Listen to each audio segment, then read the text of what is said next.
Prynawn da, diolch yn fawr Cadeirydd. Thank you very much, Chair, for the welcome and also for the invitation to address today's conference. I wanted to say a couple of personal things first before I deal with the main issues I've been asked to cover. The first is to say how pleased I am to be with Lynn, because Lynn is a housing colleague of mine going back, in fact, too long, Lynn. I think we worked out it was at least 25 years we first met. And I've known Lynn ever since, and I think you've got an excellent chief executive at the helm, and actually in my latest role, doing work for Welsh Government on the public service reform agenda, if you like, you've had a really passionate and very determined advocate on behalf of what this sector can do, what it is doing, and what it can even more do in the future, if you like. And that's one of the themes I want to come back to. The second point is, in a way, also personal, and that is that town and community councils have sort of woven through my own personal and professional life.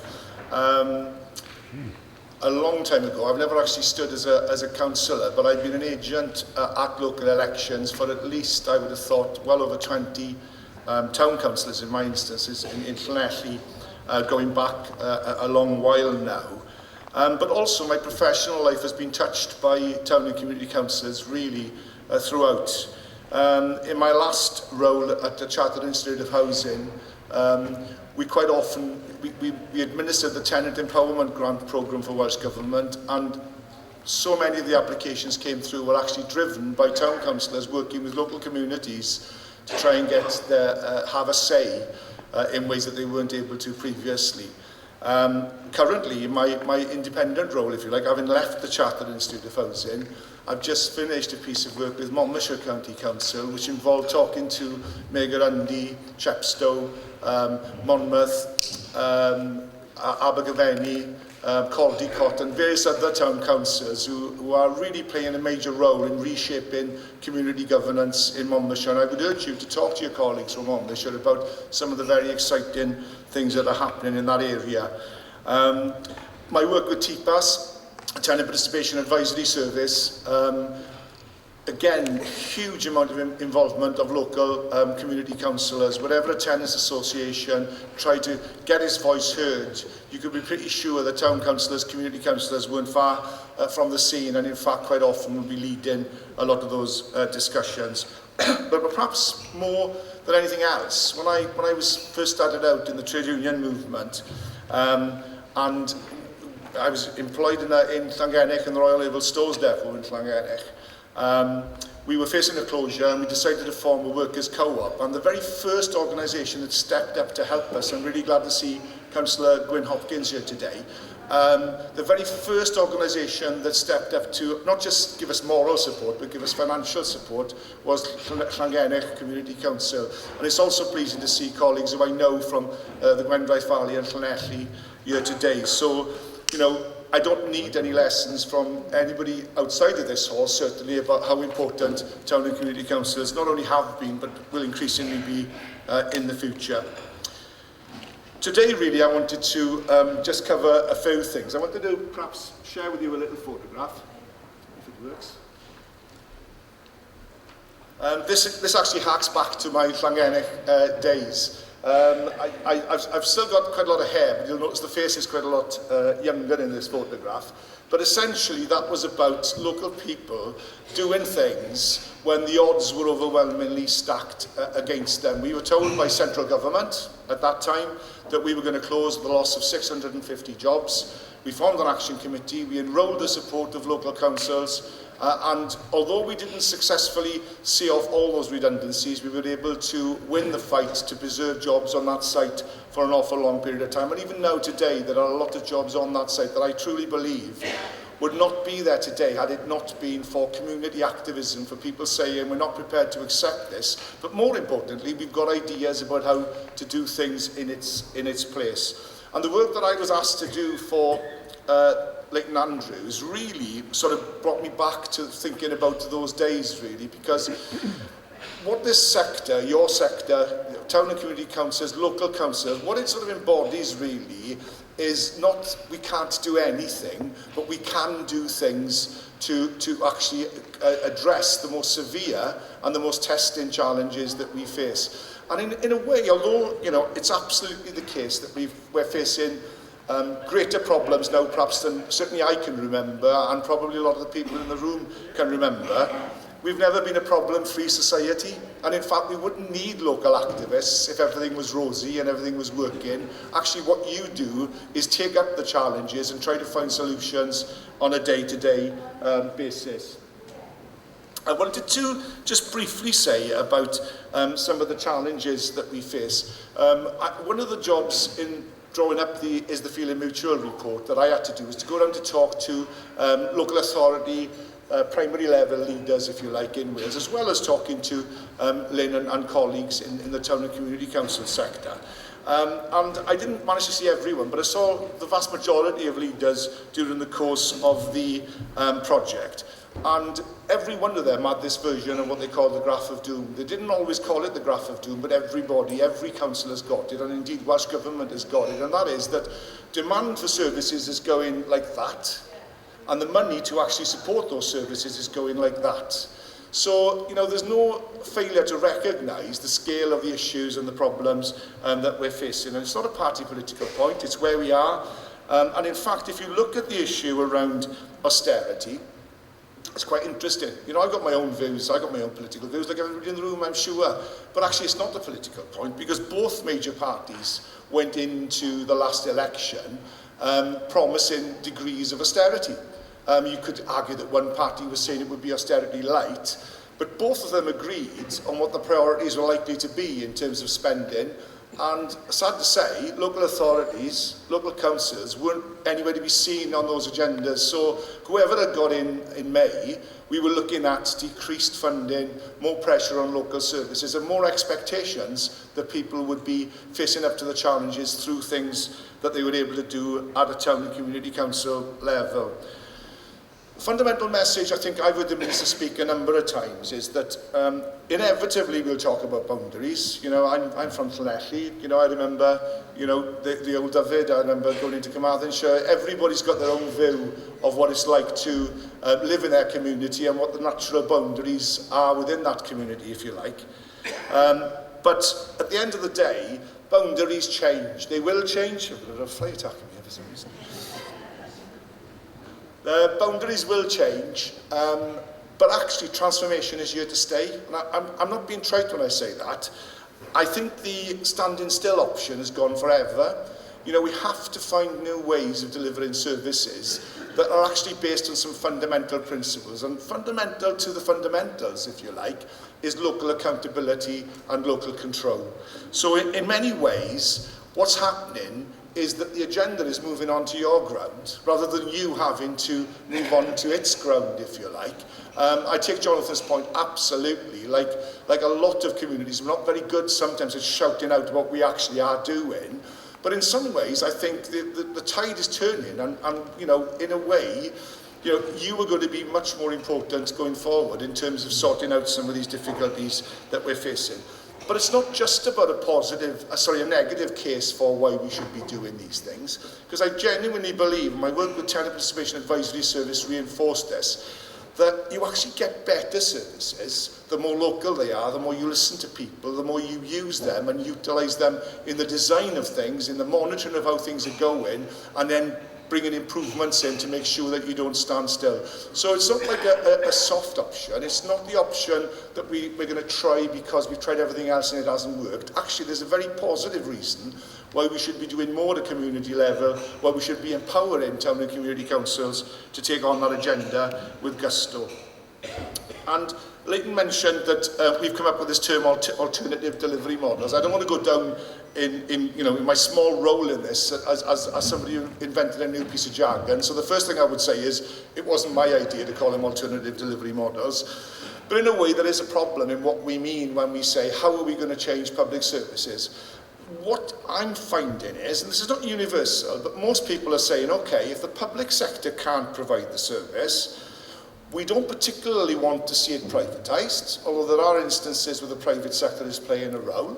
Actually, it's that bit between the public sector and the private sector that really encompasses all the alternative delivery models. And it ranges from new and exciting initiatives. Lynn very kindly shared this with me, which we passed on to Welsh Government, the good practice compendium that you've produced with loads of examples of what you're doing on a day-to-day basis. And it's not a one-size-fits-all solution. Lots of these ideas are incredibly innovative, but you'll see very localised examples of community groups working with town and community councillors to take over community facilities. And then you've got a full range then up to existing voluntary organisations like registered social landlords who in fact, I mean, my background is housing, but actually I think there's huge opportunities to work with local housing associations. They've got assets themselves, they've got staff, they've got experience of running projects. They're increasingly diversifying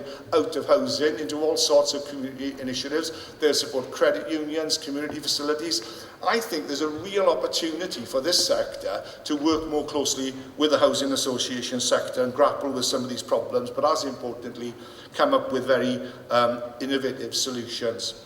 And I don't want to be in any way trite about this. I'll come back to the earlier point that I made, which is that this is going to be really hard, you know, and there will be failures, and we have to recognise, you know, if you take, for example, the small business sector, a high proportion of small businesses fail in the first year.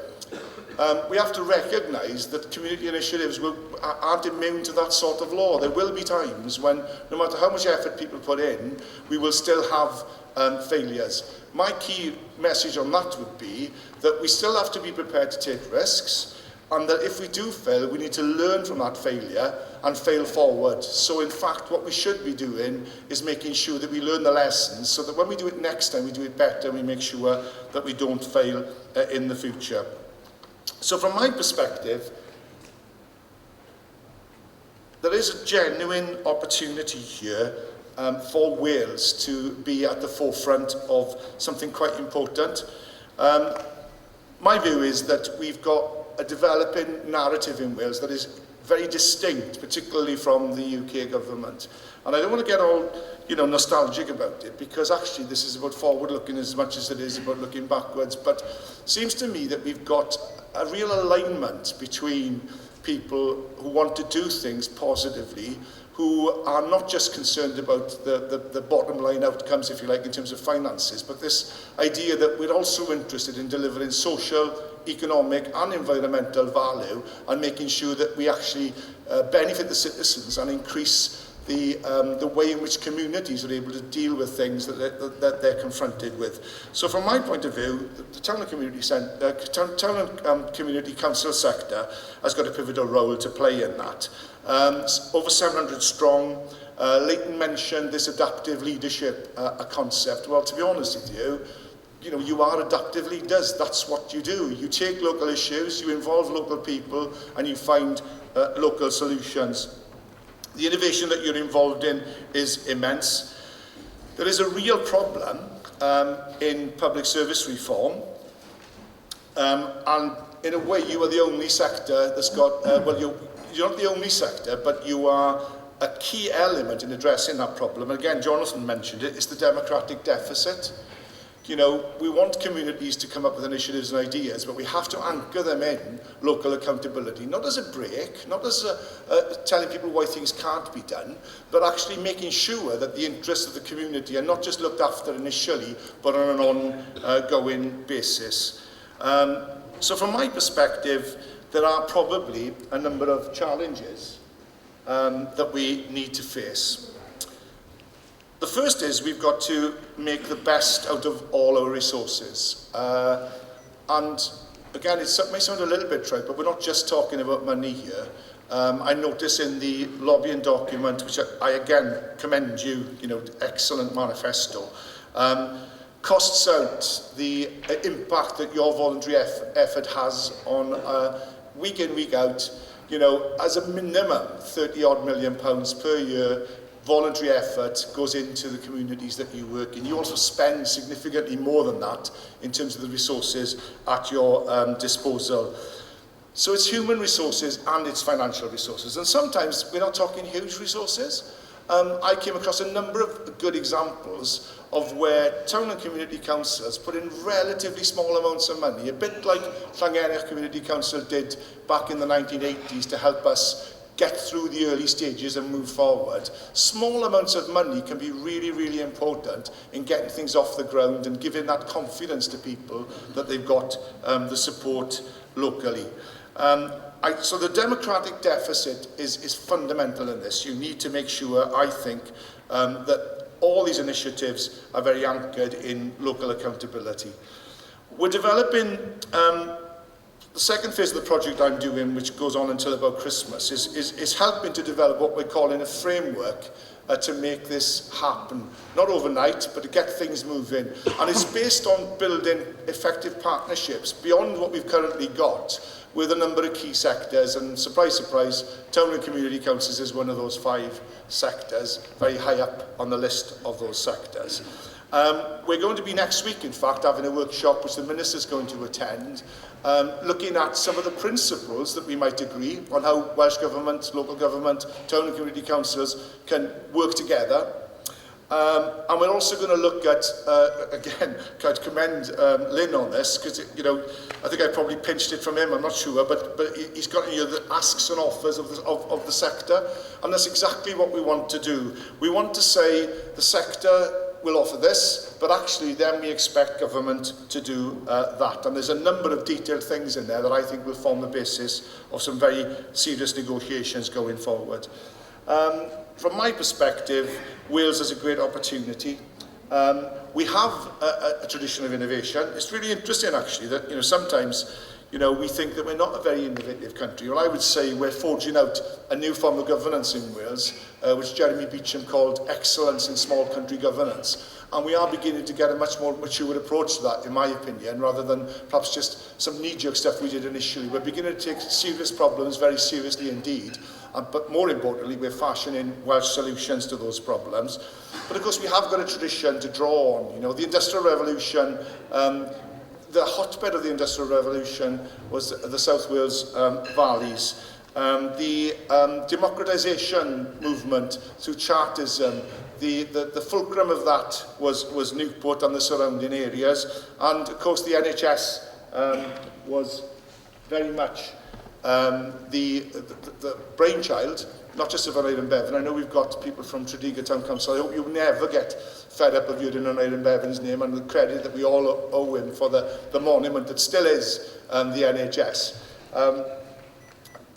You've got to recognise within that came from very humble beginnings. The Tredegar Medical Aid Society was not just a blueprint of the NHS, but actually showed that you could scale up very small ideas to very big concepts simply by looking what works and learning from those experiences. Just to go back, really, my final comment, what I feel about today is there's nothing new. Essentially, these are the problems that I remember we were talking about 30 years ago when facing redundancy. The problems of how you ensure social solidarity, how you make sure that you're accountable to the communities that you represent, how you ensure that you find a way to secure the economic well-being of the communities that you live in, and do it in a way that's based on those principles of unity and solidarity, and in a very clear, transparent and accountable way. So essentially, after all I've said, I suppose, I remain an optimist. But the reason I'm an optimist is because you people bother day in, day out to do what you do.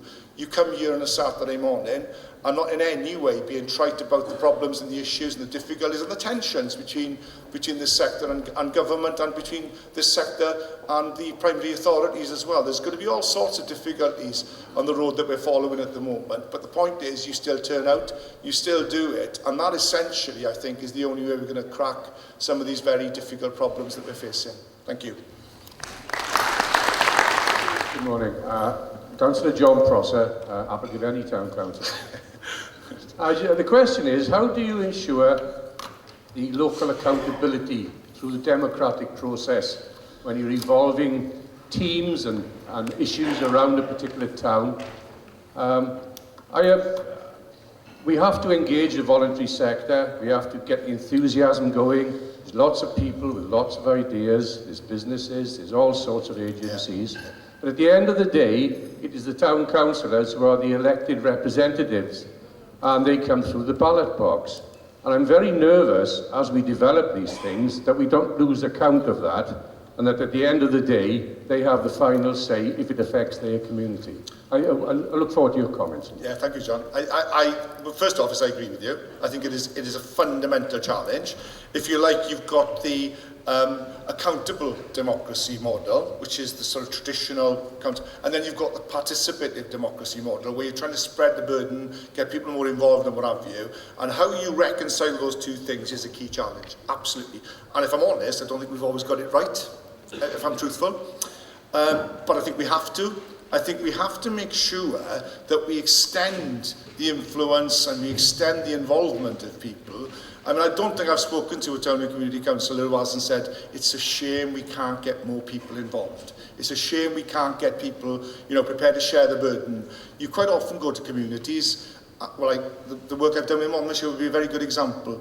And the same people keep cropping up time and time again because they're on this board, on that committee, they're on...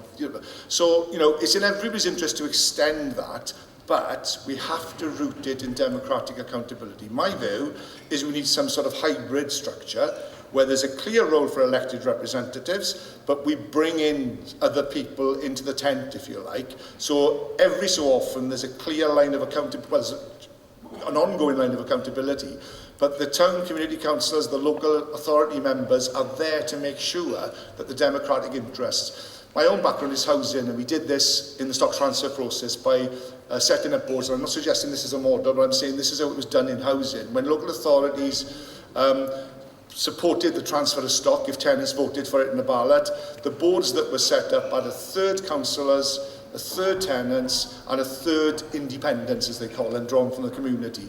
I think we can construct models that can actually bring in new talent, but at the same time make sure there's a line of accountability.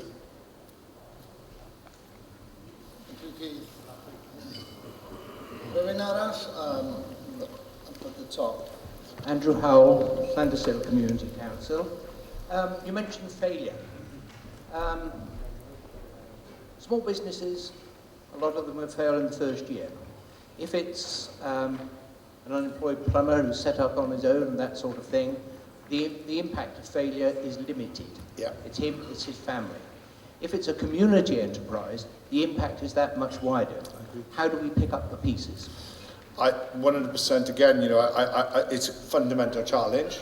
But in one sense, things are already happening anyway. You know, people are standing up and taking control and doing things. And unfortunately, and there'll be people in this room who will have more experience with this than me, some of them do burn out after a little while, and they're not sustainable. So it's a sort of, you know, and I don't want to sound Darwinian about this, but it's a sort of fact of life that when people organise themselves, try to do things, they don't always succeed. I'd even go back to the Llangennech example in a way. You know, we succeeded in keeping jobs there. I lost mine. You know, I got redundant at the end of the day. As it turned out, I'm not saying my life has turned out badly as a consequence of it. But you know, we have to recognise that life is like that, and it can be brutal and cruel. So it's more important, I think, that we learn from each other and we learn quickly. So where things do go wrong, we don't just box it away. We say, why did it go wrong? How can we make sure that the next community who grapples with similar problems can draw on the experience to make sure that we don't fail? But you're right, there will always be human costs. That's the way it's going to be.